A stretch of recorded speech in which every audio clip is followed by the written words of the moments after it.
मोनसे दावहा नुनो मोनदों आरो बे दावहाया हाथियारनि दावहा नङा बे हाथियारा जाबाय मोननो लुबैनायनि दावहा माबा मोनसे मोननो लुबैनायनि दावहा बेखौ जों नुनो मोनदों आरो बे दावहाया जादों BPF पार्टीनि कर्मसारिफोरनि गेजेराव कर्मसारि होनना बुंबाय आङो दैट मिन्स BPF पार्टीनि जायफोरा माने मेम्बार्सफोर जायफोरा BPF पार्टीनि सुबुं माने BPF पार्टीनि सुबुं मीन्स BPF पार्टीयाव माने जइन जानाय जायफोरा BPF पार्टीनि खामानि मावो माने BPF नि मानसि होननानै बुंबाय आङो स' बिथांमोननि गेजेराव मोनसे सेलाय बोलाय मोनसे थासारि जानायखौ नुनो मोनदों नोंथांमोना बयबो मिथिगौ जोंनियाव VCDC थायो BTC आव VCDC थायो आरो आउट अफ BTC आव मा दङ मा दं नोंथांमोना मिथिगौ बे जाबाय पन्चायत आरोबाव मोनसे दं बय TCLCC दा बेवहाय मेम्बार्स थायो चेयारमेन थायो VCDC आव चेयारमेन आरो मेम्बार्स थायो रेवेन्यू भिलेजाव मोनफ्रोम रेवेन्यू भिलेजाव साफा मेम्बार्स थायो मेम्बार थायो बेखौ नोंथाङा मिथिगौ आरो TCLCC आवबो मेम्बार थायो निश्चय आं बांद्राय बेबायदि पलिटिकेल माने बेबायदि खुंथायनि गांखंफोरखौ बांद्राय नलेज गैया बांद्राय बिजिरनाबो नायाखै जेनक बैहाय मेम्बारफोर थायो बा चेयारमेन थायो नाथाय ओरैबायदि सेलाय बोलाय जाबाय दा सोरनो होगोन सोरनो लागोन माने हाइकामाना मा जादों सोरखो गारगोन सोरखो लागोन सोरनो बिबानखौ होगोन बिनोबा बियो दुखु मोनो बिनोबा बियो दुखु मोनो माने ओरैबायदि मोनसे थासारि जादों सोरनोबा होयोबा सोरबा माने पार्टीनिफ्राय ओंखारना थांनायनि चान्स दङ ओरैहाय इलेक्सना खाथि आरो बेबायदि जायोबा लस दं पार्टीया बिनिखायनो ओरैबायदि मोनसे दाजाब दानख' प्लास माइनास खालामनो गोनां जादों नाथाय बे प्लास माइनासा माने पारफेक्ट जायाखै माने मिस्टेक जाबाय थादों आरो माने सोरनो होगोन सोरखो लागोन सोरनोबा एबा सोरबा दुखु मोननो हागौ बे थासारिखौ नुखादों बेनिखायनो मोनसे क्राइटेरिया क्रिएट खालामबाय मा बे जाबाय qualification criteria that means qualification war जानो थांगासिनो दं बबेखानि जोंनि पलिटिक्सआव इन्डियान पलिटिक्सआव दाबो सासे मानसिया बबेबा पलिटिकेल रिप्रेजेन्टेटिभ जानो थाखाय जेसेबांखिनि क्वालिफिकेशन थानांगौ बेनि पारफेक्ट माने ग्रासरुट लेभेलनिफ्राय पारफेक्ट जेबो बेबायदि क्वालिफिकेशननि जेबो क्राइटेरिया दासिम गैया जे ओरै जाथारनांगोन ओरै पास जाथारनांगोन ओरै डिग्री थाथारनांगोन बेबायदि जेबो बिसेस क्राइटेरिया गैया आरो माने ग्रासरुट लेभेलावथ' गैयानोखा हाई लेभेलनि खोथाखौ आं बुंला स' माने ग्रासरुट लेभेलाव बेबायदि जेबो गैया आरो माने दाबो माने फिक्स मोनसे नियम गैया इन्डियाआव बे मोनसे जोंनि जोबोर गिदिर डिमेरिट आरो बेखौ जोंनि कनस्टिटिउसना थि खालामनानै लायोबा जोबोर मोजां जागौमोन स' बबेबा सासे इलेक्सननि थ्रयै बा सिलेक्सननि थ्रयै माबा मोनसे रिप्रेजेन्टेटिभ जानो थाखाय पलिटिकेल रिप्रेजेन्टेटिभ जानो थाखाय जिखिनि क्वालिफिकेशन नांगौ बेखौ जों जुदि दानानै लायाबा बेबायदिनो जाबाय थागोन हाग्रामा महिलारि बिथाङा दिनै माने बिथांनि पार्टिया दिनै सोरनो होगोन सोरखो गारगोन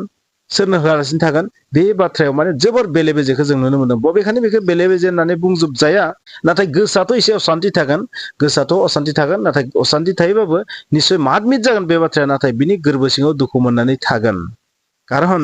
बेवहाय जों मोनसे बाथ्रा बुंनांगोन जायफोरा मेम्बार मोनगोन बियो साननानै लादो आं बहुत आरजिनो हासिगोन आरो जायफोरा मोनाखै बियो जिलास माने मेगन सासिगोन आमुगा सुबिदाखौ लाबाय खस्थ'आथ' आंबो खालामदोंमोन नाथाय बिसो लाबाय बिसो धोन जाबाय अब्ला बै मोनसे दुखु मोनसिगोन बेबायदि जानायखौ जों नुदों आरो बेनि थाखाय मोनसे क्राइटेरिया क्रिएट खालामनानै होबाय मा क्वालिफिकेशन क्राइटेरिया मिथिनो मोननाय बादिब्ला एक्जाक्ट इनफरमेशनखौ बावगारबाय आङो नटिफिकेशनखौ नुवाखै फरायनानै नायाखै नाथाय आङो मिडियायाव नुनायखौ बुंदों बे जाहैबाय मा VCDC चेयारमेन जानो थाखाय नामा कमेव matric pass class 10 pass member जानो थाखायबो निश्चय बेबायदि नामा आरो मोनसे क्वालिफिकेशन होदो जे हायार सेकेन्डारि पास जाथारनांगोन बे निश्चय TCLCC नामा जे हायार सेकेन्डारि HS 12 पास जाथारनांगोन बेबायदि मोनसे क्राइटेरियानि खोथा खोनाबाय थादों दा बाथ्राया जाहैबाय जायफोरा बेबायदि क्राइटेरिया गैया कमप्लिट नङा सोरबा हायार सेकेन्डारि पास नङा सोरबा मेट्रिक पास नङा बै मानसिफोरा जुदि मोननो लुबैदोंमोनबा बिसोरो कमप्लिटलि साइड लाइनाव थांखाबाय बे जि क्राइटेरिया खानानै दों बेबायदि बिथिङाव स' बेबायदि बिथिङावथ' गोजाम समनि मानसिफोराथ' बेबायदि फरायनाय नङा बैसोगोराफोराथ' मेक्सिमामानो माने फरायनाय नङा पलिटिक्सआव जायफोरा ओंखारो बिसोर मेक्सिमामानो बैसोगोरा बै बैसोगोराफोरनि डिग्रिया खम बेखौ जों बुंनो हायो क्वालिफिकेशना खम सोरबा मेट्रिक पास जायैबो थागोन सोरबा क्लास 10 पास जायैबो थागोन सोरबा क्लास 10 पास जानाय खिन्थु हायार सेकेन्डारि पास जायैबो थागोन 12 पास जायैबो थागोन नों आंनि बाथ्राया जुदा नों आंनि बाथ्राखौथ' मा बुंनो ना नों आं साधारन मानसिफोरा जायफोरा खम बैसोनि बिसोरनियाथ' डिग्रिया कमप्लिटलि माने ग्रेजुवेसन होनना बुंनो हायो जों मेक्सिमाम मानसिया ग्रेजुवेसन थागोन जों बायदि मानसिफोरनिया मेक्सिमाम मानसिया ग्रेजुवेसन थागोन बेनिखायनो बेहाय जेबो जेंना फैया बे जेंनाया आसलते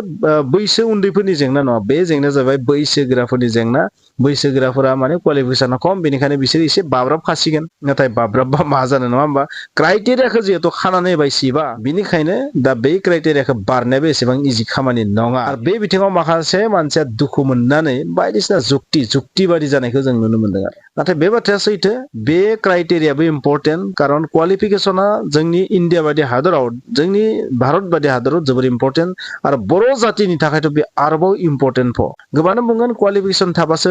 नलेज थायो बायदिसिना थायो बेबायदि बुंगोन नाथाय बियो अप्रिय हलिय सत्य